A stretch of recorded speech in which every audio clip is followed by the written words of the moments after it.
అశ్వ సంవత్సరంలో కైలాస యాత్ర Sri Gayatri tours and travels 8977349696. ఆయన నాన్నగారు ఎమ్మెల్యే అని రాజకీయాన్ని ఎంచుకున్నారా లేకపోతే అనుకోకుండా రాజకీయాల్లోకి వచ్చారు మీరు? అసలు మీరేం చదువుకున్నారనా?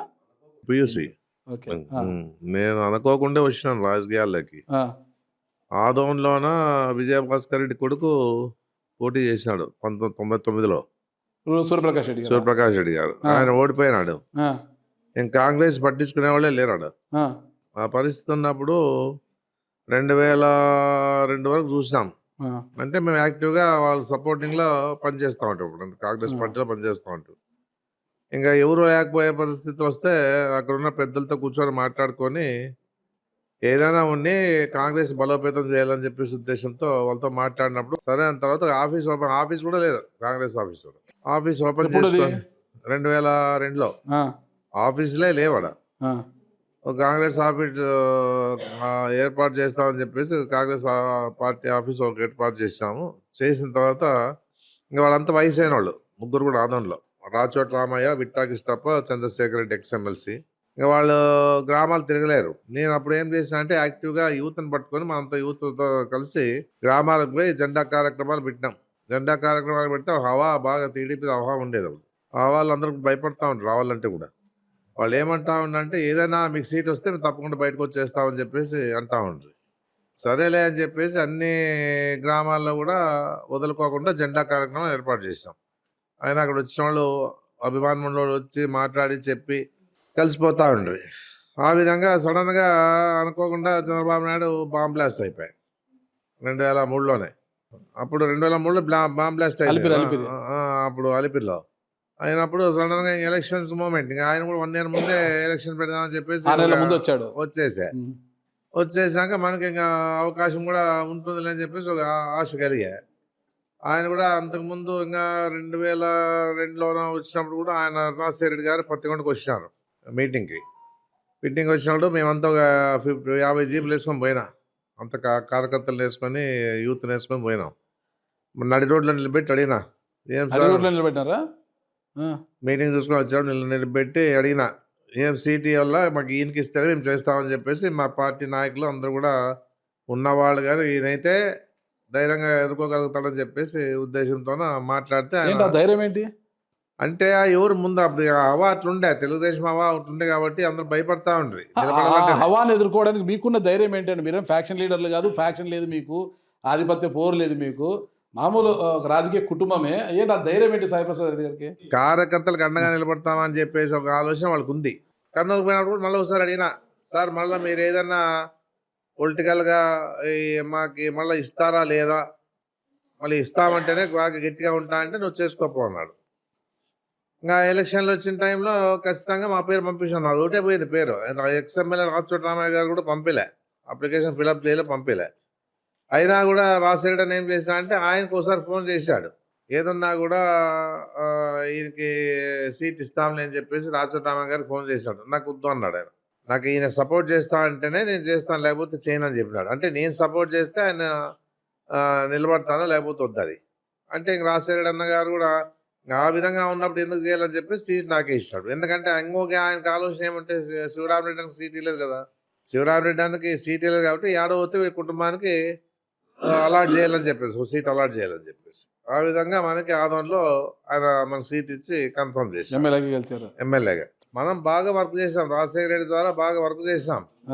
చిరంజీవి పార్టీ పెట్టినాడు, ప్రజారాజ్యం పార్టీ పెట్టినాడు. ఆ ప్రజారాజ్యం పార్టీ పెట్టినప్పుడు ఏంటంటే మనకి మైనార్టీలు ఎక్కువ ఉన్నారు ఆదంలో. అదే ప్రజారాజ్యం పార్టీ తరఫున మైనార్టీ లీడర్ ఒకటి సీట్ తెచ్చుకున్నాడు. ఆడేమైందంటే ఆడ డివైడ్ అయిపోయినాయి. 2009లో ఓడిపోయి కాదు, కారణం ఏమంటే 3 సార్లు ఎమ్మెల్యే గెలిచారు మీరు. 3 సార్లు గెలిచాం. 4, 14, 19, 24 ఓడిపోయారు. 9, 24 ఓడిపోయినాం. 29లో మళ్ళా చూడొచ్చు అన్నని. భగవంతుని ఆశీర్వాదం, ప్రజల సహకారం చూడొచ్చు అనేది దాని మీదే ప్రయత్నంలో ఉన్నాం. ఇప్పటికి కూడా మనమే మొదలే. మనం ఏ విధంగా పని చేసుకుంటా పోవాలో, ఏ విధంగా మనం అన్ని విధాలుగా సహకారం ఇవ్వాలో ఇచ్చుకుంటూనే పోతా ఉన్నాం. మనం ఏ విధంగా కూడా వెనకడుగు వేయలే. ఇప్పుడు పార్టీ పోయింది నేను ఓడిపోయానని చెప్పేసి వదలలే మనం. అయినా దాని మీదే ఏ పార్టీ కార్యక్రమాలైనా చేస్తా ఉన్నాము. ఓడిపోయింది పాత తరం నాయకుడు మీనాక్షి నాయుడుపైన కూడా కాదు మీరు, అదొకటి ఒక లెక్క ఉండండి. మీనాక్షి నాయుడుపై ఓడిపోయింది అసలు ఆ ప్రాంతానికే పరిచయం లేని ఒక కొత్త వ్యక్తి అసలు ఎవ్వరికి కూడా తెలియదు డాక్టర్ పార్థసారథి అంటే 10 రోజుల ముందు వచ్చాడు. ఆయనతో ఓటమి అనేది ఎలా ఉంటుంది అసలు మీకు? ఇప్పుడు వేవ్ వచ్చింది ఒకటి, కూటమి ఒకటి. ఆ కూటమి ప్రభుత్వంలోన ఆ రోజుల్లో ఉండే పరిస్థితి వాస్తవంగా చెప్పాలంటే మైనార్టీలు ఎక్కువ ఉంటారు కాబట్టి మనం ఓడిపోయే పరిస్థితి ఉండరాదు. అయినా కూడా ఏం జరిగిందంటే వాళ్ళు మా మీద దుష్ప్రచారం బాగా చేసినారు టీడీపీ వాళ్ళు. కబ్జాలు చేసినాడు, అవి చేసినాడు, ఇవి చేసినాడు అని చెప్పేసి. ఆ విధంగా ప్రచారాలు చేసిన తర్వాత ప్రజల అభిప్రాయాల్లో కూడా మార్పు తీసుకొస్తాంలే, ఒకసారి మార్పు చూస్తాంలే అని చెప్పే పరిస్థితి కూడా ఉండొచ్చు. ఆ పరిస్థితుల్లో ఓటేసి గెలిపించుండొచ్చు. ఆ పరిస్థితుల్లో మళ్ళీ ఈవీఎంలు కూడా అంటారు, మనకి ఏం తెలియదు కానీ ఈవీఎంలు అంటారు కాబట్టి అది కూడా ఒక కారణమై ఉండొచ్చు, కాదనిలే. ఏ కారణం నేను ఓడిపోవడానికి కారణమే లేదు. ఎందుకంటే డెవలప్మెంట్ బాగా చేసినాం. 2004లో చేసాం, రాసిరెడ్డి గారు 2009లో కూడా మెడికల్ కాలేజ్ ఇస్తాం, బైపాస్ రోడ్ ఇస్తాం, మెడికల్ కాలేజ్ ఇస్తాం. 2019లో కూడా మనం అన్ని విధాలుగా medical college, bypass road, degree college కూడా లేదు అప్పుడు. ఆదోన్లో డివిజన్ హెడ్ క్వార్టర్స్ ఉన్నా కూడా డిగ్రీ కాలేజ్ తీసుకొచ్చినాం జగన్మోహన్ రెడ్డి సహకారంతో. ఉర్దూ కాలేజ్ తెచ్చినాం, ఉర్దూ రెసిడెన్షియల్ స్కూల్ కట్టించినాం. ఏ రకంగా కూడా ఏది కూడా ఎవరు వచ్చినా కూడా మామూలుగా మా అలవాట్లు ఏమంటే, మా ఇంటి కుటుంబంలో అలవాట్లు ఏమున్నాయంటే పెళ్ళిళ్ళు అంటే తాళిబొట్టు ఇస్తాం ఒకటి.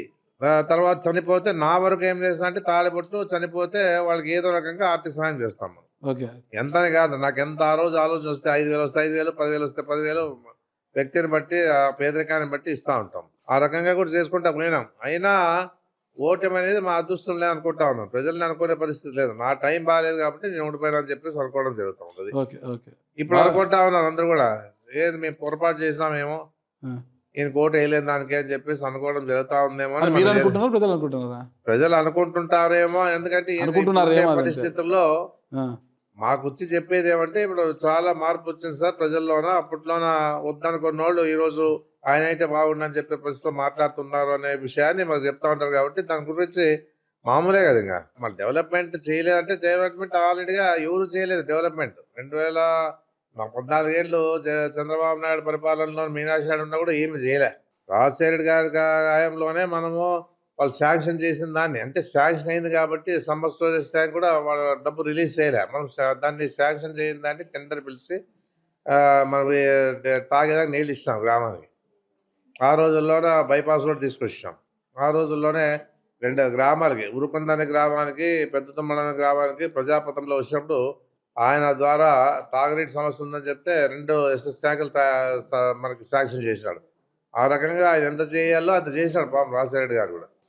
తర్వాత జగన్మోహన్ రెడ్డి వచ్చిన తర్వాత కూడా ఈ రకంగా ఏది కూడా ఉద్దానం కూడా చేశాడు పాపం. నన్ను చెప్పాలంటే మెడికల్ కాలేజ్ పెద్ద అచీవ్మెంట్ మనకి. బైపాస్ రోడ్ అంతే, ఒక బిట్ మిగిలిపోయాడు. రాజశేఖర్ గారు చెప్పినాడు బైపాస్ రోడ్ బిట్ మిగిలిపోతే అది చేసినాము. తర్వాత తాగేదానికి మంటిగిరికి ట్యాంక్ సమస్య ఉంటే కూడా, నీళ్ళ సమస్య ఉంటే అది చేపించినాము. అన్ని రకాలుగా ఏది కూడా వదలలే. మళ్ళీ అయినా ఓటమి చూసినామంటే అది ప్రజల నిర్ణయం అయి ఉండొచ్చు, దైవాధీనం అయి ఉండొచ్చు.